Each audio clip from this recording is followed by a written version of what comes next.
Mes chers amis, nous avons parlé l'autre jour des nombreuses raisons pour lesquelles le jour de Yom HaAtzmaut est un jour de joie, pour lesquelles nous sommes tous extrêmement joyeux d'avoir un accès facile à la terre d'Israël, d'avoir en Israël des conditions de vie beaucoup plus faciles.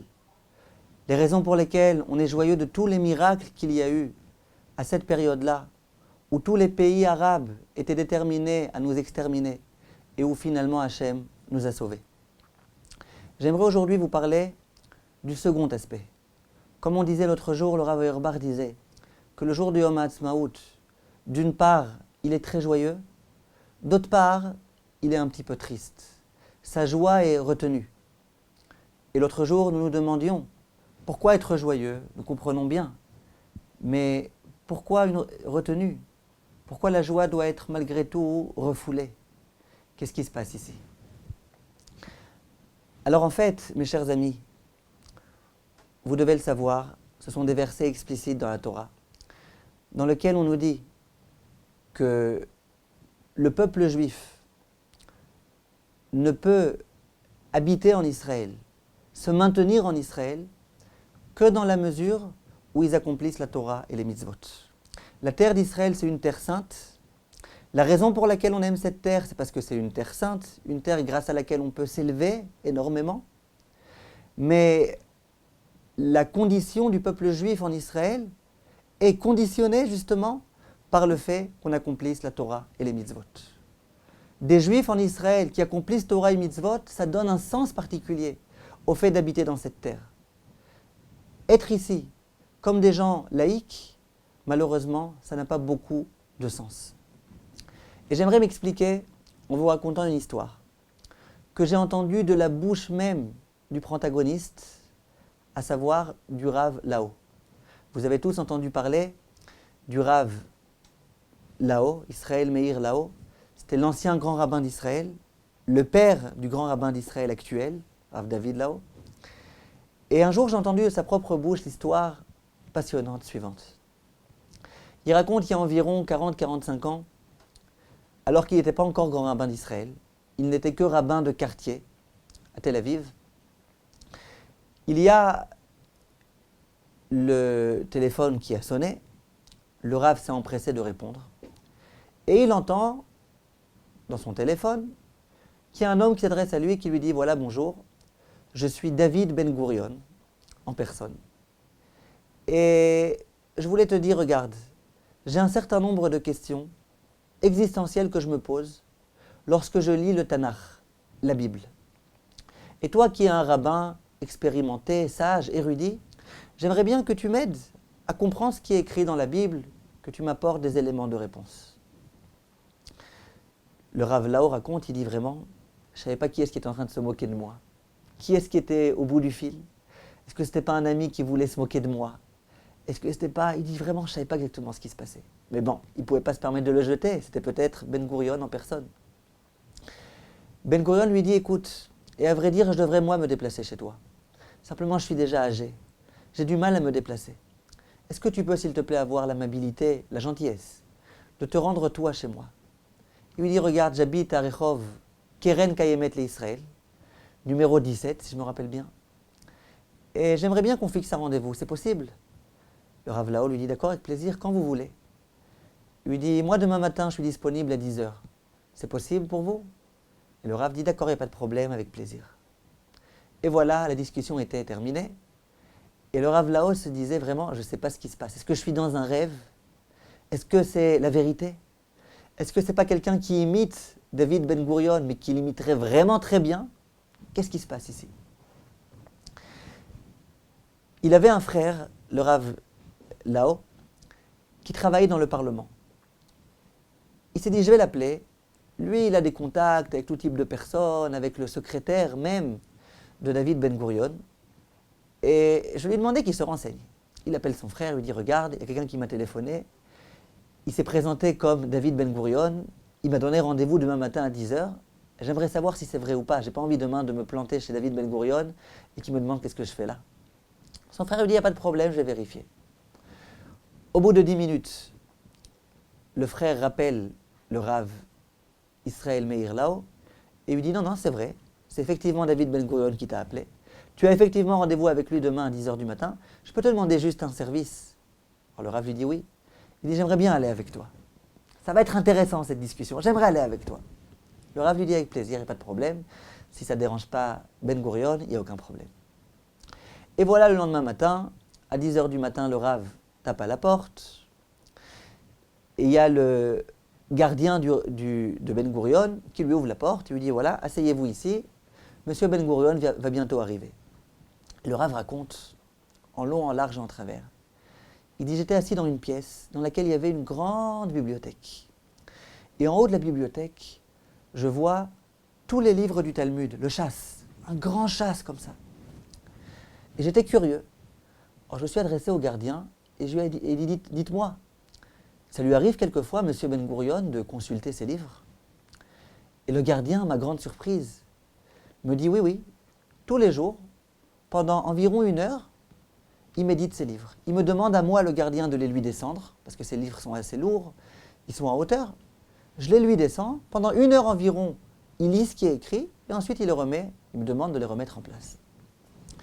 Le Rav Laodia, je n'étais pas au courant, que tous les jours, Ben Gurion consacrait tellement de temps pour essayer de comprendre ce qui était écrit dans la Guémara. Voilà que M. Ben Gurion arrive avec un livre de la Bible et il ouvre l'un des premiers versets de Bereshit, de la Genèse. Et il dit au Rav, voilà Rav, merci d'être venu, regardez le verset qui est écrit ici, je ne comprends pas exactement ce qui est écrit. Et il commence à lui expliquer quelle était sa question. Et le Rav, bien évidemment, très érudit en Torah, commence à lui répondre. Dit le Rav là-haut, ça a pris 3 heures. Pendant 3 heures, je lui ai répondu, il m'a posé d'autres questions qui étaient sous-jacentes à celle-ci, on a discuté, etc. C'était vraiment passionnant et ça a pris 3 heures. Alors, vous vous imaginez bien qu'au bout de ces 3 heures-là, il n'avait plus beaucoup de temps et j'ai dû partir. Il m'avait dit qu'il avait plusieurs questions. Moi, j'ai entendu que la première. La seconde, je ne sais pas c'était laquelle. En tous les cas, on a passé un bon moment ensemble.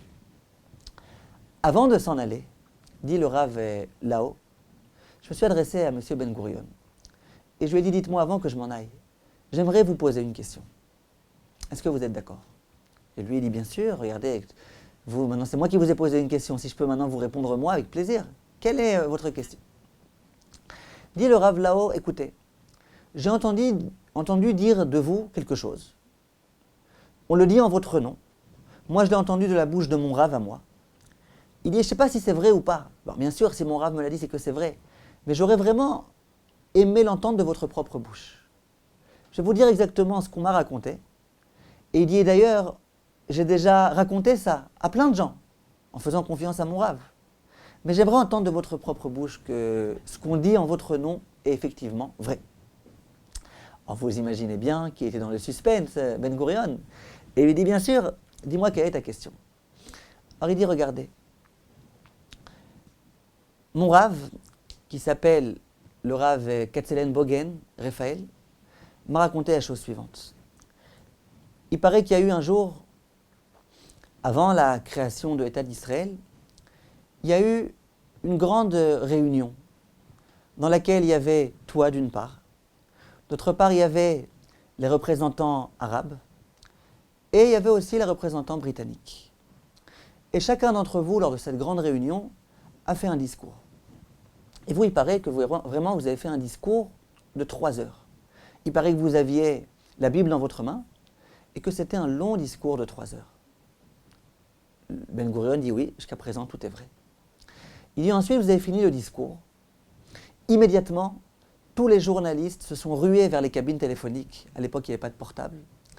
À l'époque, il n'y avait que les cabines téléphoniques. Il fallait se dépêcher pour pouvoir raconter ce qui s'est passé, ce qui a été dit. C'était dans le Migrash Haroussim, en Israël. Et suite à votre discours, il paraît qu'il y a quelqu'un qui est venu s'adresser à vous et qui vous a posé la question suivante. Il vous a dit, Monsieur Ben Gurion, de quelle ville vous venez? Vous lui avez répondu, la ville dont vous êtes d'origine. Ensuite, il vous a dit, mais c'est dans quel pays cette ville? Et vous lui avez répondu, c'est en Pologne. Et il vous a dit, ah d'accord, donc vous êtes né en Pologne, c'est bien ça? Et vous lui avez répondu, oui. Et celui-là, il a eu le culot de vous dire, alors je ne comprends pas. Vous avez ici des personnes qui sont nées en Israël. Le représentant arabe, il est né en Israël, dans cette Palestine-là. Et le Britannique, lui aussi, il est né ici. Et vous, vous êtes né en Pologne. Et vous pensez que cette terre vous revient à vous. Vous voulez chasser les autres. Comment vous pouvez revendiquer une terre alors que vous n'êtes même pas né ici? Eux encore, ils sont nés là. Ils peuvent dire que c'est leur terre. Ils peuvent essayer de se l'octroyer, mais toi? À ce moment-là, il paraît que vous étiez désarçonné. Vous ne saviez pas quoi lui dire. Et d'un coup, vous aviez devant vous le Tanakh. Vous avez brandi le Tanakh comme ça, en lui disant, mais dans notre Tanakh, c'est écrit que c'est la terre promise à Abraham, à Yitzhak et à Yaakov. Dans le Tanakh, c'est écrit que c'est notre terre. Alors moi, je viens de Pologne, mais il y a écrit dans le Tanakh que c'est la terre qui a été promise à nos ancêtres. Demande le Rav Lao, est-ce que c'est vrai? Et Ben Gurion lui dit, oui, c'est vrai, exactement vrai. Ce que ton Rav t'a dit, mot pour mot, c'est ce qui s'est passé. Simplement que c'était en anglais, tout ça. Ben Gurion a répondu en anglais à cette personne qui lui a posé les questions en anglais. Mais à part ça, tout est vrai. Le Rav Lao dit, à ce moment-là, j'ai osé lui poser une question. Je lui ai dit, regardez, vous me permettez encore une question? Il a dit oui. Il dit, regardez. Imaginez qu'un jour, quelqu'un vienne me voir à la maison et qu'il me dise, tu sais, cette maison, elle m'appartient à moi. Je lui dis, pardon? Excuse-moi de te demander pardon, j'habite dans cette maison. L'autre, il me dit, oui, tu habites peut-être dans cette maison, mais moi, j'ai un acte de vente, un acte notarié, dans lequel il est écrit explicitement que cette maison m'appartient à moi. Donc, monsieur, soyez gentil, au revoir. Imaginez, monsieur Ben Gurion, qu'effectivement, il y a un acte notarié. Simplement qu'on ait réussi à se rendre compte que dans cet acte notarié, tout est quasiment vrai, sauf la signature des témoins, sauf l'adresse du lieu dans lequel se trouve cette propriété, et sauf encore quelques petits détails. Est-ce que cet acte notarié a une valeur? Et est-ce qu'on pourrait se servir de cet acte notarié pour renvoyer la personne qui se trouvait jusqu'à présent dans cette maison? Dit Ben Gurion, non, on ne peut pas. Soit l'acte notarié est complètement vérité, soit on sait qu'il y a eu des choses qui ont été falsifiées, et donc c'est plus un acte notarié dont on peut se servir, il n'a plus aucune valeur. Dit le Rav Lao, à ce moment-là, je lui ai dit, dites-moi, je vous pose une question. Vous vous servez de la Torah pour amener une preuve que la terre d'Israël appartient effectivement à nos ancêtres, à Abraham, à Yitzhak, à Yaakov, au peuple juif. Si cette Torah, elle est complètement vérité, si tout est vérité dans cette Torah, si tout ce qui est écrit, ça a de la valeur, si le Shabbat, ça a de la valeur, si le Chesed, ça a de la valeur, si les mitzvot qu'on doit accomplir en Israël, ça a de la valeur, alors effectivement, cet acte notarié a une très grande valeur. Et donc vous pouvez vous servir de cet acte pour pouvoir prétendre tout ce que vous prétendez. Mais si jamais, pour vous, le Shabbat, non, on peut faire l'impasse dessus, c'est pas tout à fait vrai, c'est pas divin. Et puis, le respect qu'on doit aux parents, pas forcément, peut-être, ça pourquoi pas. Et lorsqu'il y a écrit qu'il faudra laisser la terre en jachère, ça non, surtout pas, non, ça on laisse de côté. Alors tu es d'accord que cet acte notarié n'a aucune valeur. Alors comment vous pouvez amener une preuve de cet acte notarié dont vous dites vous-même qu'il n'a aucune valeur? Dit le Rav Lao. Qu'est-ce que vous pensez qu'il a répondu? Ben Gurion. C'était un homme sage, c'était un homme intelligent. À votre avis, qu'est-ce qu'il a répondu? Dit le Rav Lao, il a eu la sagesse de ne rien répondre. Il n'a pas essayé de répondre des réponses qui n'ont aucun sens. Il n'a rien répondu du tout. C'est une histoire réelle, je l'ai entendue, je vous répète, de la bouche du Rav Lao lui-même. Qu'est-ce qui se cache ici? Tout d'abord, le Rav Lao a voulu lui dire « De qui tu te moques? De qui tu te moques? Tu prétends que la Torah, elle t'appartient? Tu prétends non. Tu prétends que lorsqu'il y a écrit dans la Torah que cette terre vous appartient, hein, alors c'est que ça c'est vrai, et le reste c'est faux. » Il dit le Rav Lao, mais les Arabes, ils vont vous dire, la Torah, non, elle n'est pas vérité, enfin ça dépend. Quand il y a écrit le Shabbat, que le Shabbat, les Juifs doivent le respecter, ça oui. Quand il y a écrit le respect des parents, ça oui. Mais quand il y a écrit que la terre, elle appartient à Abraham, Yitzhak et Yaakov, ça non. Ben oui, puisqu'on peut s'amuser. puisqu'on peut zapper, puisqu'on peut décider. Alors toi tu décides ce que tu veux, non, moi je décide autre chose. Mais il y a autre chose qui se cache ici, à mon avis, mes chers amis. Qu'est-ce qui confère à la terre d'Israël toute sa sainteté? Qu'est-ce qui fait que la terre d'Israël est particulière? Qu'est-ce qui fait que le Gaon de Vilna a voulu venir en Israël, comme on le disait le cours précédent? Que le Gaon de Vilna n'aurait jamais eu une grande aspiration à aller en Ouganda, même s'il y avait beaucoup de Juifs qui s'y trouvaient. Comment ça se fait? C'est que c'est écrit dans la Torah. Dans la Torah de Dieu, il y a écrit que la terre d'Israël, c'est une terre qui est chère à ses yeux. C'est une terre qu'Akadosh Baruch Hu contemple sans arrêt. C'est ça qui confère à cette terre, qui lui donne tout son statut tellement particulier. Toutes les vertus extraordinaires, fabuleuses de la terre d'Israël, d'où elles proviennent? Du fait que Hachem ait décidé. Cette terre, c'est une terre particulière. Ça veut dire quoi? Ça veut dire que la terre est particulière parce que c'est écrit dans la Torah. Parce que Hachem l'a décidé. Si jamais on prétend aimer cette terre, on prétend vouloir venir habiter dans cette terre, mais qu'on dit sinon tout le reste de la Torah on le laisse de côté, bon, ça vaut déjà plus rien. Quelle différence entre Israël et la France? La différence, c'est que Hachem a décidé que cette terre serait sacrée, que c'est une terre particulière, c'est une terre promise. D'accord? Mais ça c'est une terre promise parce que Dieu l'a dit. Dieu il n'a pas parlé que de la terre, il a parlé de toutes les mitzvot de la Torah. Si jamais dans ma tête les autres mitzvot elles ne valent rien, la preuve, je suis laïque, et je proclame que la Torah, ça n'a aucune valeur. Alors si la Torah, ça n'a aucune valeur, alors la terre non plus n'a aucune valeur. C'est ça, entre autres, que le Rav a voulu dire, à mon avis, à ce monsieur. Il faut savoir, mes chers amis, que la raison pour laquelle, ce jour-là, malgré tout, notre joie n'est pas entière, elle ne peut pas complètement se manifester. C'est pour cette raison-là. Dans cette terre d'Israël, il y a des gens comme Ben Gurion et autres qui ont décidé que cette terre, ce serait une terre laïque. Une terre anti-Dieu. Une terre anti-Torah. Ce jour-là, où il y a eu la proclamation de l'indépendance de l'État d'Israël, il n'y a pas eu que ça. Il y a eu aussi une proclamation, Dieu, ciao, on ne veut plus de toi dans cette terre. On veut faire ce qu'on veut. On veut que la Torah n'ait plus son mot à dire. On veut vraiment faire ce qu'on a envie. Est-ce qu'on peut, nous, un tel jour, se réjouir pleinement? On ne peut pas. Le jour où on a mis une claque à la figure d'Hachem, Kaviachol, ce jour-là, on peut être joyeux complètement.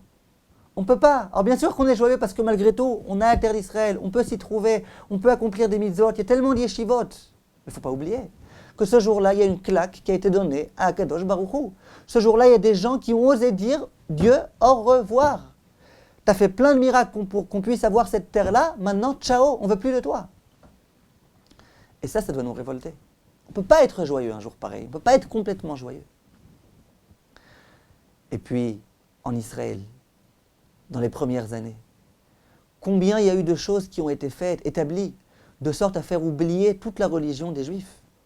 Combien il y a de Juifs qui, alors qu'ils étaient à l'étranger, ils étaient entre eux comme ça, dans des ghettos, et ils accomplissaient tous les mitzvot de la façon la meilleure possible. D'un coup, ils sont arrivés en Israël, ils se sont complètement assimilés. S'ils étaient restés à l'étranger, visiblement, ils ne se seraient pas assimilés. Ensuite, on laisse aux historiens donner leur avis. Est-ce que c'est le fait qu'ils soient venus en Israël qui a fait qu'ils se sont assimilés ou pas? Mais en tous les cas, rien n'était pour contribuer et développer la religion, l'amour d'Hachem en Israël, tout le contraire. Tout a été fait pour que les gens disent au revoir à Hachem. Un tel jour, on a effectivement beaucoup de mal. À d'une part, devoir être joyeux, devoir peut-être, d'après certains, dire le Hallel, certainement sans bracha, ça c'est sûr, mais en tous les cas, se sentir joyeux, et d'autre part, être triste de l'affront qui a été fait à Kadosh Baruch Hu, qui est notre Père, de l'affront qui a été fait à cette terre, qui n'est pas indifférente, qui est sensible, et qui a été galvaudée. L'année dernière, à cette même époque, le Rav Ovadia Yosef, Zecher Tzadik Livracha, qui était encore en vie, était en deuil. Il avait perdu son fils, le Rav Yaakov Yosef. Son fils était une perle précieuse qui avait quitté ce monde après beaucoup d'épreuves, une grave maladie. Et pendant les 7 jours, alors qu'il était en deuil, il y a beaucoup de rabbanim, bien évidemment, qui sont venus pour le consoler. Entre autres, il y a le Rav Bakshi Doron, l'ancien grand rabbin d'Israël, qui a été pour lui rendre visite et essayer de le consoler. Le fils du Rav Bakshi Doron était présent avec lui et il m'a raconté mot pour mot ce qui s'est passé là-bas. Il me dit, mon père, le Rav Bakshi, est venu pour essayer de consoler le Rav. Le Rav était en train de pleurer. Pendant quelques instants, il a parlé un petit peu de son fils. Et d'un coup, il a complètement dévié de sujet. Et il a dit, quand sera-t-il du monde des yeshivot en Israël? Quand sera-t-il du monde des yeshivot en Israël? Il y a tellement de gens ici en Israël qui souhaitent bafouer la Torah, qui souhaitent détruire la Torah, qui souhaitent éliminer la Torah. Quand sera-t-il du monde des yeshivot en Israël? Est-ce que les yeshivot vont se maintenir ou pas? Imaginez-vous, un Rav, géant de la Torah, qui vient de perdre son fils, un fils qui lui était cher. Un Rav qui est sensible, pour ceux qui connaissent le Rav Ovadia Yosef, c'est un Rav très sensible. On vient pendant les Shiva, pendant les 7 jours, c'est encore tout frais pour le consoler. Il devrait parler que de son fils. Simplement non. Son fils, effectivement, ça lui tenait à cœur qu'il soit décédé. Simplement, bon, Baruch Hashem, il avait bien vécu. Il a fait des grandes choses dans sa vie. Mais il y avait autre chose qui le perturbait, qui l'affectait pas moins. C'était le devenir du peuple juif en Israël. Quand sera-t-il du monde des yeshivot en Israël? Et ça le perturbait. Et le Rav Ovadia, à cette période-là, l'année dernière, il pleurait aussi pour cette raison-là. Comment peut-on, nous, être joyeux? On vient le jour de Yom Ha'atzmaut et on n'est que joyeux. Comment est-ce possible? Le Rav Ovadia est triste. Le Rav Ovadia est inquiet. On est tous inquiets. Ça, c'était encore l'année dernière. Pendant toute cette année, combien de malheurs il y a dans cette Médina en Israël? Combien il y a de mécréants qui n'ont qu'une aspiration, c'est de rendre tout Eretz Israël complètement laïque. Qu'il n'y ait plus de Torah, qu'il n'y ait plus de Rabbanim, qu'il n'y ait plus rien du tout. Jour après jour, on entend combien ils souhaitent faire tout ce qu'ils peuvent pour mener la terre d'Israël à bout. Et nous, on voudrait être que religieux, que joyeux, excusez-moi, que joyeux ce jour-là, un tel jour, on ne peut pas. C'est la raison pour laquelle le Rav Auerbach disait, le jour de Yom Ha'atzmaut, d'une part je suis très joyeux, j'ai un œil qui manifeste cette joie, d'autre part j'ai un œil qui pleure. Ma joie n'est pas complète ce jour-là. Ma joie n'est pas complète, on a maintenant bien compris pourquoi. Notre joie sera complète le jour où on pourra, en Eretz Israël, profiter de la terre d'Israël pour pouvoir progresser en Torah, en Yirat Shamayim. Le jour où il y aura le Mashiach, le jour où on pourra tous se rendre dans cette terre-là, pour pouvoir se réaliser pleinement et parfaitement, dans cette terre qui est la terre promise, dans cette terre dans laquelle on peut vraiment, tellement facilement se rapprocher d'Hachem. Ce jour-là, on pourrait être complètement joyeux. Voilà, alors, Kol Tov, mes chers amis, à bientôt, et n'oubliez pas d'essayer de jouer ce jeu, psychologique, pas facile. Ne pas vous laisser avoir par ceux qui vous diront que c'est un jour qui n'est que joyeux. On ne peut pas malheureusement être joyeux le jour où notre Père a été tellement méprisé. Mais méfiez-vous aussi des gens qui vous disent qu'il faut être que triste ce jour-là. On ne peut pas être que triste. Le jour où Baruch Hashem, on a pu avoir la terre d'Israël, on peut maintenant accéder à Eretz Israël, on peut maintenant accomplir les mitzvot de façon facile, entre guillemets, relativement. Voilà mes chers amis, à très bientôt et Kol Tov, merci de votre attention.